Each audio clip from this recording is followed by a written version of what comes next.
טוב, בשמחה וטוב לבב, voilà, Yeshiva Tzemar Tzedek de Natania. On va commencer par la paracha aujourd'hui, avant de reprendre le cours du Tanya. La paracha, c'est parachat Shemot, Shemot, les noms. Donc Shemot, qu'est-ce que c'est? C'est les noms. Voilà, les noms, parce que tout simplement, les noms des enfants d'Israël sont comptés, recomptés, signalés. Et même si on les a comptés précédemment quand ils étaient en Égypte, on s'aperçoit que tout à coup, ce sont des enfants d'Israël qui ont surpeuplé l'Égypte. Voilà, si on fait le compte, ils sont entrés 70 en Égypte. Le compte, il est particulier parce que certains, d'entre les Midrashim et les Mefarshim, on voit que certains disent que en rentrant en Égypte, on dit que Yocheved elle est née en Égypte, qui sont rentrés dans les remparts, elle a donné le 70e. Et certains disent que dans le 70e, il faut compter également Dieu lui-même, pour compléter le 70. On va dire, mais pourquoi il y a une nécessité de compléter le 70, qu'il faut associer Dieu au cas où c'est 69 et pas 70? Parce que Shivim, donc les 70, ça représente la perfection des sentiments. Le niveau que Yaakov Avinu avait atteint, puisqu'à ce moment-là, c'est Yaakov avec sa famille, Shivim Nefesh, 70 âmes, mais c'est au singulier, qui rentrent en Égypte. Et la perfection des sentiments, c'est Chesed, Gvura, Tiferet, Netzar, Od, Yesod et Malchut, qui exprime tout. Ça, c'est la perfection des sentiments. Donc, c'est le chiffre 70. Parce que chaque sphira, chaque mesure de sentiment, elle a aussi 10 mesures en elle-même, donc 10 sphirotes. Et quand on atteint la shlemut des 10 sphirotes, la perfection des 10 sphirotes, alors on a obtenu 70 et non pas 7, forcément. Voilà. Donc ces 70 descendent dans l'Égypte. Il faut savoir que de manière générale, Yaakov Avinu, puisqu'il est intégré, il est compté dans les 70, Yaakov Avinu, lui, il représente Zeranpin, il représente ces sentiments divins qui sont dans les mondes divins, dans le monde de Hatzilut.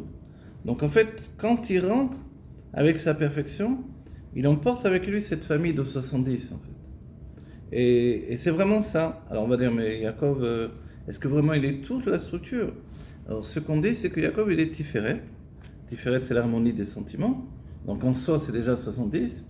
Si bien que dans la Kabbalah, quand on veut citer les sentiments divins, on n'a pas toujours l'obligation de les citer un par un. On peut citer Tiferet, qui inclut tous les sentiments. Quand on va dans le Drush Hadaat, dans le Etzraïm, la deuxième partie du Etzraïm, il y a un Drush, donc un enseignement du Rashash. Là-bas, il nous dit qu'on peut résumer toutes les sphirotes à Chokhmah, Bina, Vedat. Et il dit là-bas que celui qui n'a pas compris ça, il n'a rien compris toute la Kabbalah. Alors, c'est important qu'on soit nous les Chassidei Chabad. Mais c'est quoi la notion de Chokhmah, Bina, Vedat? Donc Chokhmah, la sagesse, Bina, la réflexion, et Da'at, on va dire la compréhension, ok? Mais en fait, le Da'at, si on remplace tout, on va dire où sont passés dans ce cas-là les sentiments. On veut bien avoir de l'intellect, mais pourquoi pas de sentiments? En fait, la réponse c'est que le Da'at, il inclut tous les sentiments également. Donc en fait, dans le Da'at, il y a tous les sentiments. Si bien que Yaakov Avinu, quand on le cite dans Tiferet, c'est-à-dire dans les sentiments, ça ne veut pas dire qu'il est... qui est exclu en lui la notion de Chokhmah, Bina, Vedat. Précisément, en fait, le vrai niveau de Yaakov, c'est le Kav Emsaïl, la ligne du milieu.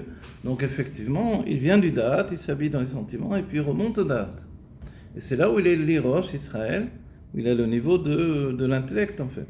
Donc, voilà. Et ça, c'est très important. C'est-à-dire que la notion des sentiments, ce sont des sentiments. Quand ils sont metukanim, des sentiments qui sont réparés, si on peut dire. Donc, réparer, c'est compléter. C'est la réparation du taux, qui est le désordre inhérent aux émotions naturelles. Quand on les répare, ça donne la notion d'harmonie des sentiments. C'est bien qu'on peut parler d'émotions et de sentiments. Et les émotions, justement, c'est un état naturel de l'être. Et la Chassidut Rabat, par le Tanya, on comprend que le Tanya nous a tellement structurés qu'il n'y aurait pas de Chassidut Rabat sans le Tanya. Je veux dire, par là, c'est quelquefois on s'en rend compte. En étudiant le Tanya, en revenant sur le Tanya, on se rend compte que c'est extraordinaire comment l'Admor HaZaken nous a structurés par ce livre-là. C'est-à-dire la notion de Tzadik Vetovlo, Tzadik Veralo, le Benoni, toutes ces choses qui sont tellement précises dans le Tanya, tellement précisées, qui fait qu'on n'est plus dans le hasard et les titres comme ça, à titre honorifique, etc. Voilà, où effectivement, dans le monde de la religion et des rabbanim, alors tout le monde est Gaon et Tzadik, tout le monde est Tzadik, etc. Mais dans la Chassidut Rabbah, non, Tzadik, c'est un niveau tellement élevé que on ne peut pas dire que tout le monde peut prétendre au niveau de Tzadik. Et encore, nous rapporte l'Admor Zaken que le Tzadik Vetovlo, celui qui s'appelle le Bnei Aliyah, alors Dieu lui-même a dit qu'ils sont moatim, ils sont peu nombreux. Donc ce niveau-là, de comprendre que les Bnei Aliyah, donc les Bnei Aliyah, c'est comme de dire les fils de l'élévation, c'est-à-dire des Tzadikim qui transforment l'obscurité en lumière, l'amertume en douceur. Ça, ce travail-là extraordinaire, qui fait que ce sont des tzadikim tellement élevés, alors évidemment, il y en a très peu. Il y en a très peu, malgré que dans toutes les droites, il y a eu de nombreux tzadikim, mais c'était, d'après le Tanya, donc surtout des tzadikim veralo, qui n'étaient pas complètement parfaits ou complets, si on peut dire, dans leur structure. Bon, on refait du Tanya finalement. Ok, mais dans notre paracha, quand on voit donc Parashat Vayechi, Yaakov Avinu est venu. Auparavant, on remonte en arrière, on avait Vaïgash. Et Vaïgash, c'était l'union de Yosef et Yehuda. Puisque pour donner naissance, il faut toujours une union.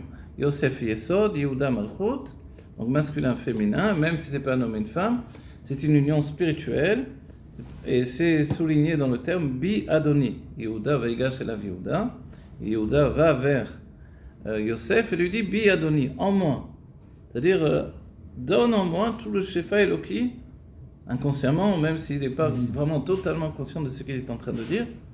Il est en train de réaliser finalement toutes les prophéties de Yosef qui étaient des rêves, de dire, viens maintenant, donne-moi le Shefa Eloki que tu me prédestinais, donne-moi toute l'influence divine que tu devais me donner depuis le commencement, je suis prêt à la recevoir. Inconsciemment, c'est ce qui est en train de se passer.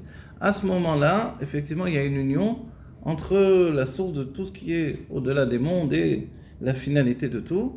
Yosef est Yud-Sof, il va jusqu'à la fin, il donne tout. Et la préparation, ça a été de faire que Benjamin soit l'intermédiaire. Voilà. Et ça va donner naissance à quoi? À la Géoula.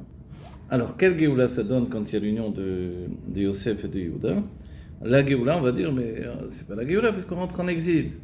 Mais profondément, et c'est le sens profond des choses que le Rabbi nous transmet, on ne rentre en exil que pour sortir dans la Géoula. C'est-à-dire que l'exil, c'est la siba, c'est la raison de la Géoula. Et le Rabbi nous dira encore plus, l'exil a un niveau plus élevé que la Géoula parce qu'il enfante la Géoula. C'est un peu dur à entendre, parce que dans l'exil, on entend aussi la notion de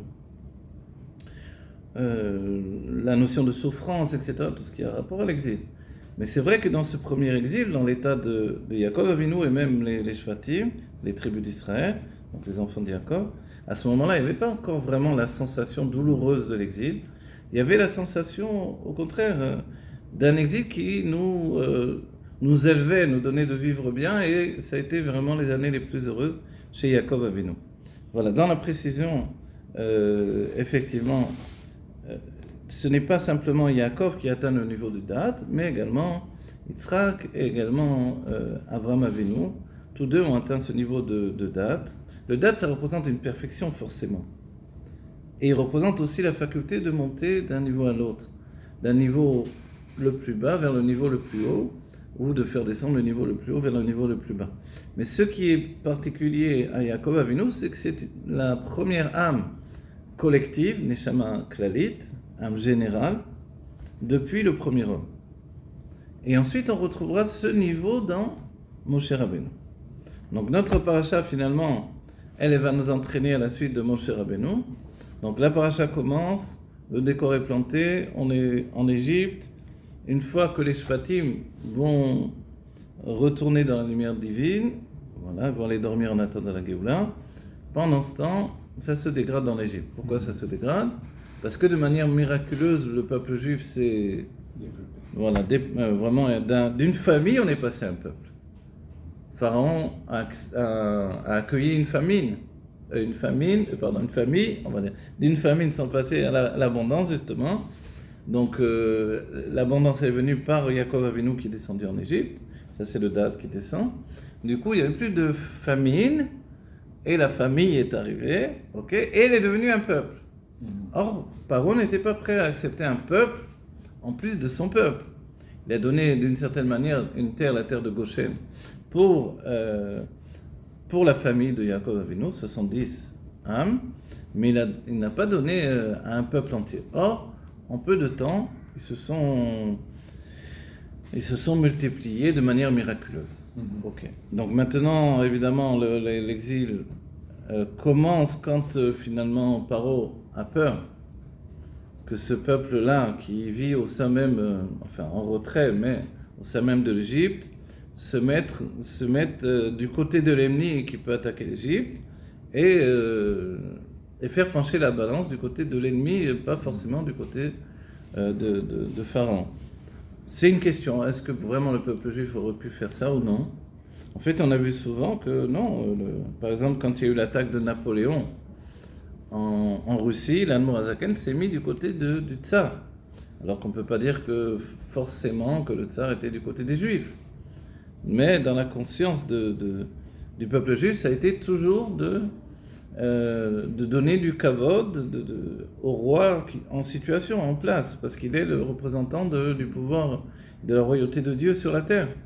Donc en fait, il n'y avait pas chez le peuple juif cette nature de se rebeller contre le pouvoir en place, etc. Ou autrement, ça aurait été fait du temps des Shvatim, mais pas du temps des enfants. Donc du temps des enfants d'Israël, oui, mais pas du temps des petits-enfants. Donc en fait, cette peur, elle n'était pas légitime. Et cette peur, elle a été une peur du partage de pouvoir. Or, il faut se rappeler quelque chose d'extraordinaire, c'est que c'est grâce à Yosef que Pharaon est devenu le pharaon suprême, en fait, le roi suprême ou l'empereur suprême de l'Égypte, qui était fait de petits royaumes, je ne sais pas comment on dit, féodaux, où il y avait des seigneurs en place, comme on a vu dans d'autres pays, en Allemagne ou dans d'autres pays comme ça. Et c'est Yosef, grâce à la famine, et le fait d'avoir distribué, Yosef ou Amashbir, c'est lui qui a distribué les biens, la nourriture. Donc les gens venaient acheter la nourriture. Quand ils n'avaient plus d'argent, ils n'avaient plus rien à vendre, ils ont dit comment on peut acheter la nourriture, on ne va pas mourir de faim. Il a dit, vendez-vous vous-même à Pharaon. Et comme ça, en fait, il a fait vraiment la notion de royauté, il a renforcé cette notion de royauté. Et au moment où la royauté elle est à son comble, finalement, elle est devenue extrêmement puissante, on voit qu'il y a un retournement de situation. C'est-à-dire la crainte que ce peuple, qui est un peuple puissant, le peuple juif, le peuple d'Israël, soit capable, puisque la famille d'Israël on est passé au peuple d'Israël, soit capable de prendre le pouvoir en Égypte, tout simplement. C'est une crainte qui peut être fondée ou infondée, on a dit qu'elle n'était pas fondée. Parce que le peuple juif n'est pas là pour prendre la place des nations. Le seul pays que le peuple juif veut, c'est la terre d'Israël, parce que Dieu nous a donné ce pays, mais Dieu ne nous a jamais donné un autre pays. Donc on n'aura jamais fait la guerre dans un autre pays du monde pour avoir l'Amérique, pour avoir l'Espagne, ou je sais pas moi, ou le Maroc, ou quoi que ce soit. Notre pays, le seul qu'on n'ait jamais voulu, c'est la terre d'Israël. Voilà, donc on n'est pas un peuple totalitaire qu'on a pu le penser, on est toujours là pour, au contraire, honorer et renforcer le pouvoir en place. Donc Pharaon n'avait pas de quoi s'inquiéter, mais il s'est inquiété à cause de mauvaises prophéties, à cause de ci, à cause de ça. Et c'est là où Dieu va donner à la fois la dégradation de la situation du peuple juif en Égypte, qui va passer de l'état d'invité d'honneur à un état d'esclave. De travailleurs pour Pharaon. Pharaon a commencé à travailler lui-même avec tous les peuples qui étaient en Égypte, et finalement il s'est retiré. Les Égyptiens se sont retirés et il n'est resté plus que le peuple d'Israël qu'on a obligé à continuer à travailler. Voilà. Et on dit que ce travail était inutile puisque les constructions en place s'écroulaient ou s'enfonçaient dans le sable mouvant. Donc c'est pas forcément les pyramides ou le peu de palais qui restent encore en Égypte, qui vont nous dévoiler ce que nous avons construit. Voilà. Ce qui est dit, c'est que nous n'avons pas construit avec de la pierre, mais avec des briques. Est-ce que c'est important que l'on ait construit avec des briques? Suffisamment important pour qu'on ait besoin de le souligner, ou que la Torah ait besoin de le souligner? En fait, oui, parce que justement, d'après le Hari Akadosh, la Kabbalah du Zohar également, on voit que le peuple juif était d'abord dans une première incarnation, les géants qui peuplaient le monde. Ensuite, il y a eu le déluge.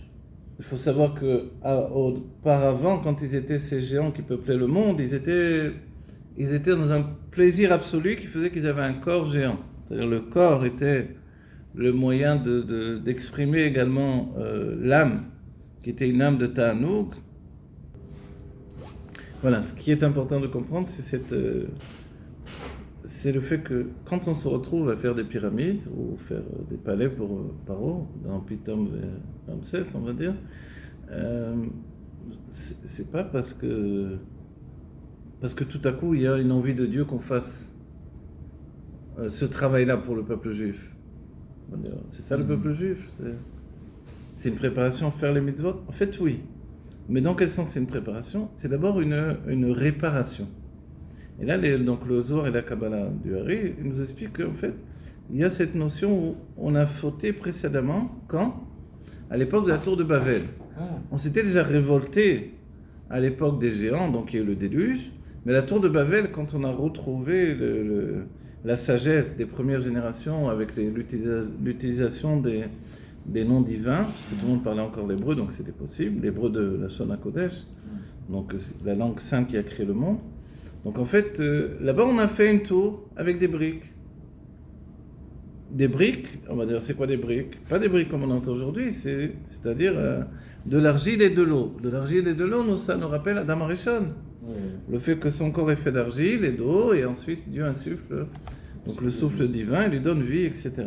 Mais en fait, le fait d'avoir fait donc une tour qui montait jusqu'au ciel pour faire la guerre à Dieu, et d'après le Zohar, enfermer la Shrina et obliger Zeranpin, les sentiments divins, à donner l'influence divine, de faire une sorte de grand concours, mais de prendre la vitalité, j'ouvre le robinet, comme ça. C'est une image, mais c'est vraiment l'idée de la tour de Babel. On va dire, mais comment une tour physique, elle peut faire ça? On dit, alors le Beth Amikdash, il va faire ce genre de situation dans la Gdusha, la réparation aussi de ces situations-là. Mais là, présentement, c'était pour se rebeller contre Dieu. En haut, tout en haut, il y avait une statue de Nimrod avec un arc dirigé vers le ciel. Mais c'était quoi cette possibilité? C'est que chaque pierre, chaque brique qui était en fait faite de terre, de paille et d'eau, finalement, elle était faite avec les noms divins. Et comme Avraham Avinu, il dira dans le Sefer Yetzirah, qu'une lettre, ça construit une maison. 2 lettres, 2 maisons. On va dire, alors, on construit un immeuble entier, une tour entière avec des lettres. C'est ça le secret. Et comme la langue sacrée, elle est créatrice, donc effectivement, on peut faire des choses incroyables. Surhumaines, au-delà de la nature, et c'est ce qui s'est passé. Pour réparer cette faute-là, donc les mêmes constructeurs sont revenus construire en Égypte.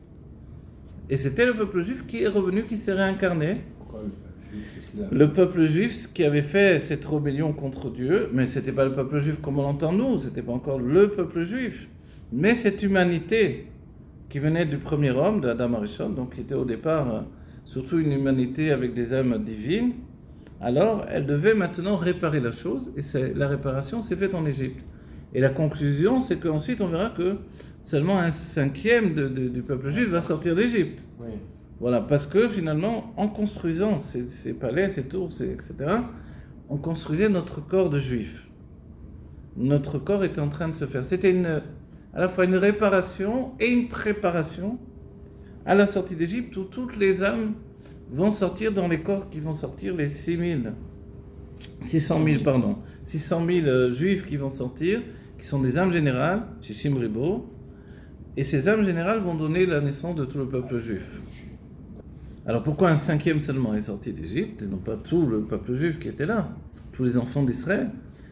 Il faut savoir que, et puis on peut s'étonner de voir que les sages d'Israël dans les textes ne crient pas sur ce massacre. C'est une hécatombe. Et la réponse, c'est que toutes les âmes sont sorties d'Égypte, même si tous les corps ne sont pas sortis d'Égypte. Donc on va dire que dans les corps des 600 000 ont été inclus toutes les âmes de tous les Juifs. Toutes ces âmes immenses sont parvenues à une conclusion de leur être dans Shishim Ribot, 600 000 Juifs, d'âmes, on ne peut pas dire que c'est une âme générale comme Yaakov Avinu, comme Moshe Rabbeinu, mais d'âmes générales dans les lignes de la Ménorah, par exemple, donc des sentiments, etc., de l'intellect, pour donner naissance à tous les Juifs de tous les temps. Voilà. C'est-à-dire, pour comprendre bien, parce que, bravo, tu as raison de poser à nouveau la question, comment se fait-il que tous ceux qui sont morts?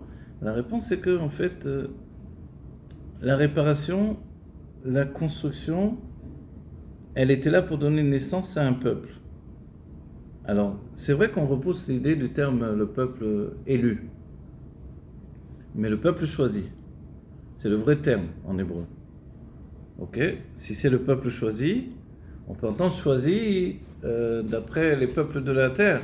Donc Dieu a choisi le peuple juif plutôt que les autres peuples. Mais en réalité, c'est aussi le peuple choisi, il est structuré sur cette même famille d'Israël. Les enfants d'Israël, c'était effectivement, ils étaient déjà 2 millions en Égypte.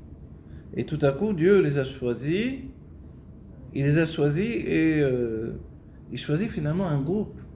Peut-être qu'il y avait plus encore. Bon, j'ai dit 2 millions, c'est le chiffre que j'ai retenu. Peut-être que c'est le chiffre de la sortie d'Égypte en elle-même, puisqu'il y a les Shishim Ribot, 600 000 plus les femmes, les enfants, les vieillards, on va dire. Vieillard, un mot, on ne sait pas quel âge c'est vieillard, quel âge c'est adulte, quel âge... Quoi qu'il en soit, on va dire, qu'est-ce qui s'est passé pour les autres? En fait, les âmes se sont transportées dans le corps de ceux qui sont sortis, et les corps sont restés en arrière. Dans la Makat Bechorot, la Makat Chosher, donc la plaie de l'obscurité, eux ils sont restés dans l'obscurité. Ils n'ont pas dépassé le stade de l'obscurité, ils ne sont pas partis vers la lumière. C'est-à-dire que Dieu a laissé derrière lui des corps, mais il a sauvé des âmes. Donc il a sauvé des âmes et il a choisi des corps. Ces corps-là vont porter pour l'éternité la descendance du peuple juif. C'est-à-dire qu'une mère juive va donner naissance à des enfants juifs sans aucune condition, à partir du don de la Torah. Et là, on se remet à la base de tout l'enseignement des sages, à savoir qui est vraiment le peuple juif et à quel moment apparaît le peuple juif. Est-ce qu'on peut dire que ceux qui étaient en Égypte, c'était déjà le peuple juif? Là où les sages sont d'accord, parce qu'on pose la question évidemment même sur Abraham Avinu. Est-ce qu'il était déjà dans ces notions de juif, pas de juif? Le juif d'avant le don de la Torah, est-ce que c'est comparable au juif d'après le don de la Torah? On va dire, mais pourquoi on pose cette question? Le premier des croyants, en tout cas, c'est Abraham. On voit qu'il a donné naissance à 3 religions finalement. Pourquoi? Parce qu'en lui, justement, c'est encore dans un niveau de Tohu. Tohu, c'est-à-dire le désordre inhérent au chesed, à la générosité. C'est pour ça qu'il va sortir de lui Ishmaël. Yitzhak, la même chose, c'est le désordre inhérent à la rigueur. Donc de lui va sortir Esav. C'est seulement chez Yaakov où on voit chez Yaakov toute sa descendance. Tous ses enfants sont vraiment dans la Kedusha du peuple juif. Donc à partir de Yaakov, on rentre dans une structure de Tikkun. Il est comparable au monde de Hatzilut, de Tikkun, donc c'est la réparation des âmes. Et là, lui, il va donner une structure qui va être éternelle. Mais dans cette structure elle-même, il va y avoir encore un second tri, à l'image du Kesef. Quand on fait de l'argent, dira l'Admor Saï, alors on a l'argent qui est brut au départ. Alors il faut le raffiner. Et ensuite, une fois qu'on a fait un premier raffinage, c'est comme ça en français? Raffinement peut-être. Voilà. Et ensuite on recommence, on fait une deuxième fois et une troisième fois, jusqu'à avoir du Kesef Taor. On va dire, mais pourquoi on parle de Kesef et pas de Zav par exemple, d'or? Parce que le Kesef, c'est Kisufim, c'est le plaisir ou le désir. Et le désir, c'est la nature propre du peuple juif. Kesef, c'est la mort, non? Non, Kesef, c'est Kisufin en hébreu. Kisufim, c'est Nirsefa vegam kalta nafshi. C'est là où tu dis c'est-à-dire que mon âme se languit de Dieu, elle désire Dieu, elle a envie de s'englober dedans Dieu. Voilà. Ça peut s'apparenter à la mort au final, mais il n'y a pas de mort par rapport à Dieu. C'est s'englober dans Dieu, voilà. Ce qu'on a en nous quand on fait le Shema Israël, c'est le désir de s'englober dans Dieu, effectivement. Donc le plaisir du peuple juif, donne naissance à un désir, ce désir il nous caractérise. Quand on dit par exemple le peuple juif aime l'argent, mais l'argent c'est ça, c'est le kesef. Kesef, donc kesef, kisofim, c'est cette notion de désir très très fort chez le peuple juif. Donc l'argent c'est une expression du désir du peuple juif. Et comme d'autres choses qui sortiront de lui. Mais à la base, c'est le désir. Et c'est pour ça qu'au début du monde, ces âmes-là avaient des corps géants par rapport à des âmes qui avaient un désir géant. Et ça, tout ça, ça va donner la finalité du peuple juif en Égypte. Ok, on se retrouve en Égypte. Moshe Rabbeinu vient de naître. Quand Moshe Rabbeinu naît, la maison est remplie de lumière. Il est sauvé finalement du rapt des Égyptiens qui viennent chercher les enfants juifs dans les maisons à cause d'une prophétie, à cause d'une annonce que voilà, un garçon du peuple juif va renverser le trône de Pharaon. Ce garçon, c'est en fait Moshe Rabbeinu, voilà, qui porte le nom que lui a donné sa mère adoptive, donc Batia. Et le nom, il veut dire Minamaim Meshitiu, car j'étais sorti des eaux. Et là, il y a beaucoup de secrets derrière tout ça. D'abord, alors, pourquoi ils ne l'ont pas attrapé au moment de la naissance? Parce qu'ils surveillaient dès qu'une femme était enceinte. Hop, ils avaient mis des espions, ils surveillaient et ils savaient exactement quand l'enfant allait naître. Mais voilà, Moshe était prématuré, il est né après, voilà, 7e mois. 7e mois, dit le Rambam, ça peut être 6 mois et 1 jour. Voilà, donc on est dans une situation où ils n'étaient pas prêts à venir chercher l'enfant, et l'enfant est né en avance. Et la peur de Yocheved, ça a été tout de suite qu'il soit pris par les Égyptiens, donc elle le met dans le Nil. Et en le mettant dans le Nil, finalement, elle le met dans une situation, on a dit dans un berceau, et ce berceau qui est comme un petit bateau finalement, alors elle va le mettre du goudron à l'extérieur. Et évidemment, ça nous rappelle immédiatement la Teva de Noir, l'arche de Noé. Et on dit qu'en fait, Moshe, une chose extraordinaire, il est la réincarnation du corps de Noé. Pourquoi du corps et pas de l'âme? C'est assez extraordinaire que les sages de la Kabbalah nous disent cet enseignement-là. Comment c'est possible? Alors c'est un secret, évidemment, que pour ma part, je n'ai pas vu de réponse exacte sur ce sujet-là, mais cette notion-là de corps et non pas d'âme, alors c'est quelque chose d'extraordinaire qui se retrouve ici. Voilà. Ce qui est extraordinaire, c'est que Moshe, alors il va pleurer et que Batia va rentrer dans le Nil, et pour que le Nil ne reste pas un objet d'Avodazara, puisqu'il était une idole des Égyptiens, qui idolâtraient le Nil depuis que Yaakov avait justement donné la bénédiction à Paro, au Pharaon, pour que le Nil monte à sa rencontre dès qu'il se rapproche du Nil. Le Nil vient à sa rencontre, et comme ça, on voit qu'il n'y a plus de famine en Égypte grâce au Nil. Donc ils en ont fait une idole. Et pour annuler l'idolâtrie du Nil, Dieu a occasionné qu'auparavant, Batia vienne se tremper son mikvé de Giour, donc le fait d'attester que son âme est juive, elle le fait dans le Nil lui-même. Et quand Moshe est mis dans le Nil, il n'est pas mis dans un Nil qui est une idole, une idolâtrie. Et tout à coup, donc, c'est un Moshe qui rentre dans un élément naturel.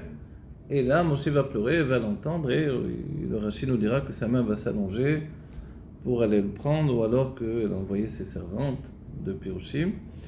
Et au final, elle va le prendre, et à ce moment-là, c'est le geste de Minamaim Meshitiu, de l'eau, car je t'ai sorti des eaux du Nil, alors je vais t'appeler Moshe. Okay. Et ce nom va lui rester malgré que Moshe avait plein d'autres noms. A priori, c'était l'usage à cette époque de donner plusieurs noms, plusieurs prénoms. Quand on dit nom, c'est prénom, puisqu'il n'y avait pas de nom de famille à cette époque. On avait le nom et le nom du père, donc Moshe ben Abraham, etc., etc. Donc Moshe, lui, on va dire son histoire commence là, mais en réalité, effectivement, Moshe, c'est une âme particulière. D'où elle provient, ce que l'on dit quand on étudie, par exemple, le Torah, on apprend qu'elle provient du monde du Tohu. On a dit, mais le monde du Tohu, c'est un monde de destruction. Et ça aussi provient du monde du Tohu. Moshe Rabbeinu, Shaoul HaMelech également, le roi Shaoul. Donc on va dire, donc c'est pas étonnant si ensuite Moshe va détruire l'étape de la loi. C'est-à-dire que le monde du Tohu, c'est la situation où c'est un monde de destruction. Voilà, c'est pas étonnant qu'il bégaye. Pourquoi? Parce que la lumière est trop grande Et si on compare les kelim à quelque chose, dans le langage de la Chassidut par exemple, c'est justement aux paroles. Le Rabbi Moarash nous dira que la Shfirat HaKelim, la brisure des réceptacles du monde du Tohu, donc c'est en fait comparable à l'émotion qui saisit quelqu'un, et à ce moment d'émotion, il est incapable de parler correctement, il est incapable d'aligner une phrase correcte. Il ne peut pas, il y a trop d'émotions pour pouvoir s'exprimer, voilà. Donc en fait, tout de suite, ça occasionne une shfira, une brisure des réceptacles. Cette brisure des réceptacles, c'est exactement le fait de bégayer en fait. Donc de ne pas pouvoir parler correctement. Ça, c'était chez Moshe, quelque chose qui va se passer. Alors, dès qu'elle rentre avec Moshe dans son palais, auparavant, il y a cette situation, ce coup de théâtre, on peut dire, où tout de suite, elle demande, il faut aller lui chercher, puisque Moshe ne veut pas être allaité par une non-juive, par une égyptienne en tout cas, et immédiatement, elle dit, vient Myriam qui intervient, qui surveille la chose, et puisqu'elle avait fait la prophétie que de toutes les manières, il viendrait de Myriam et de Yocheved un enfant qui allait sauver le peuple juif, alors elle était là en train de surveiller et tout à coup elle va dire, moi je peux t'amener si tu veux une mère juive qui va pouvoir, une nourrice qui va pouvoir l'allaiter. Et c'est Yocheved qui reprend son bébé, et maintenant il y a la protection de la maison de Pharaon, justement sur le seul enfant qui était véritablement un danger pour Pharaon. Voilà. Et c'est ça qui est extraordinaire. C'est-à-dire que ça c'est quelque chose de divin en soi. C'est un miracle divin que Dieu ait organisé tout ce système-là pour que la maison de Yocheved soit protégée par Pharaon lui-même. Et à partir de ce moment-là, quand il va grandir, elle va le prendre dans le palais, et Moshe va grandir dans le palais. Ce qu'on pourra s'étonner, ce que l'on va voir déjà dans la paracha, c'est que Moshe va sortir, à quel âge finalement? À 40 ans, donc il s'est passé pas mal de temps. Qu'est-ce qu'il a fait pendant ce temps? Qu'est-ce qu'il a fait Moshe pendant ce temps? Voilà. En fait, non, Moshe, on était vraiment dans le palais de Pharaon. On dit que Pharaon aimait profondément Moshe, et le rabbi nous dit que Moshe était tellement élevé dans son âme qu'il vitalisait en fait la maison de Pharaon, de sa lumière. C'est ce qui s'appelle Yenikat Achitzonim. Les forces du mal se nourrissent du bien, et toute la maison de Pharaon était nourrie par la lumière de l'âme de Moshe, dont on a dit dès sa naissance, ça a brillé, ça a illuminé toute la maison. Et on va dire, mais comment c'est possible que Moshe ne savait pas la souffrance du peuple juif? Qu'à ce moment-là, il sort à l'âge de 40 ans, il voit le peuple juif souffrir, et quand il voit un Égyptien qui frappe sur un juif, il va dire un nom divin, et il va l'enterrer dans la terre. On va dire, mais d'où il sait les noms divins, puisqu'il était chez Pharaon? Alors là, la maison de Pharaon, on connaissait les noms divins ou quoi? C'est quoi l'histoire? De là, on voit que Moshe, non, étudiait la Torah. Et si bien que l'Admour Amsaï va nous dire que Moshe était tellement élevé, c'est ça le propre du monde du Tohu, que pour lui, donner la Torah, c'était descendre de niveau. Voilà. Et ça, c'est extraordinaire. Kvat Pe, comme on verra, quand Dieu va lui dire, va délivrer le peuple juif, Moshe va dire, Shlach na beyatishla, envoie ton libérateur directement. Et Kvat Pe, ve Kvat Lachon, lourd de bouche et lourd de langue, Admoram Saïd dira, tout ça on peut le voir dans Torah Traïm, etc., dans d'autres textes, il dira que lourd de bouche et lourd de langue par rapport à la Torah écrite et à la Torah orale. Donc Moshe pour lui c'était une difficulté de faire un tzimtzum, de limiter en fait son intelligence extraordinaire et son approche du divin pour exprimer la Torah. Et pour ne serait-ce qu'aller parler au peuple juif, bonjour, ça va, comment vous sentez, etc. C'est-à-dire que le simple rapport avec d'autres personnes, pour lui, était une difficulté. Et c'est pour ça qu'il n'a rien vu de la souffrance du peuple juif. C'est qu'il était tellement dans des introspections, dans les mondes divins, qu'il ne savait pas du tout la réalité autour de lui. Le monde de la matière ne le touchait pas, il ne l'atteignait pas. Voilà, on va dire qu'avec tout ce qu'on vient de dire, on a mis en place tout au moins le début de l'étude de la paracha de Shemot, cette paracha qui nous emmène dans l'exil, qui nous prépare la Géoula. C'est une paracha, on n'a pas le temps de voir l'exil, on est déjà en route pour la Géoula, et puis on a les éléments essentiels de la Géoula. Il y a Moshe, il y a Aaron, il y a Myriam, et puis le peuple juif qui veut sortir d'Égypte, pas code, pas katit, le mot de passe qui va être transmis. Et Et voilà, donc alors on va continuer cette semaine à étudier tout ça avec l'aide de Dieu. Voilà, Écrit à Melech HaMashiach, que comme Moshe le voulait, que l'on ait le Mashiach définitif, voilà, et non pas un Mashiach intermédiaire, on dit que le premier libérateur sera le dernier, donc Mashiach il a l'âme de Moshe Rabbeinu. Écrit à Melech HaMashiach.